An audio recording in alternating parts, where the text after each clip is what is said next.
வாழ்க வளமுடன். இன்றைக்கி வந்து டயட் பண்ணலாம் அப்படின்னு ஒரு தோணுச்சு. அதுக்காக நான் காலையில் இனிமேல் இதான் சாப்பிட்ணும் அப்படின்னு முடிவு பண்ணியிருக்கேன்.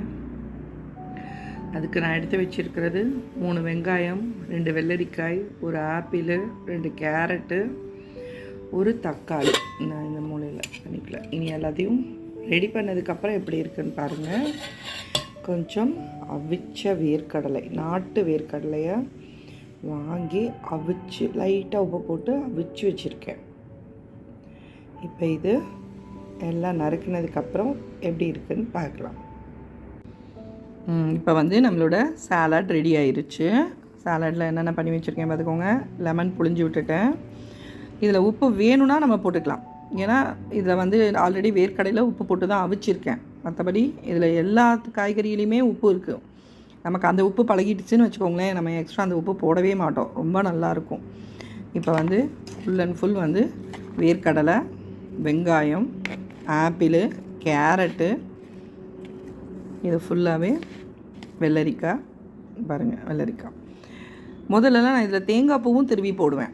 சின்ன பிள்ளைங்களுக்கு கொடுக்குறதுல தேங்காய் பூவும் திருவி போடலாம். ஆனால் சுகர் இருக்கிறதுனால கொஞ்சம் நான் தேங்காய் பூவெல்லாம் போடுறதில்ல. இப்போ இதில் வந்து மேலே நம்ம சாப்பிட்ற டைம் இப்போ வந்து இந்த மாதிரி செஞ்சு வச்சுக்கிறணும். உப்பு போடக்கூடாது. நமக்கு 2 நாள் இதை நான் தாராளமாக யூஸ் பண்ணலாம், மறுநாள் வரைக்கும். இப்போ இதிலேருந்து எடுத்து வச்சுட்டு நம்ம கொத்தமல்லி, புதினா இலை எல்லாம் போட்டு கார்னிஷ் பண்ணியும் சாப்பிடலாம். ஏன்னா நிறைய பேருக்கு அந்த பச்சையாக இலை சாப்பிட்றது பிடிக்காது. அப்படி வேணுங்கிறவங்க போட்டுக்கோங்க.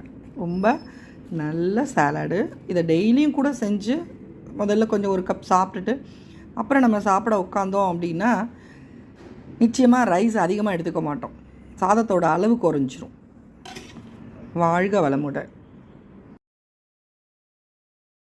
வாழ்க வளமுடன். வாழ்க வளமுடன். வாழ்க வளமுடன். வாழ்க வளமுடன்.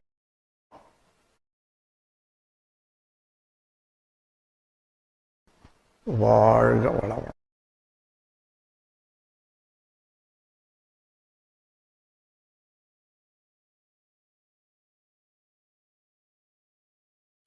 வாழ்க வளமுடன்.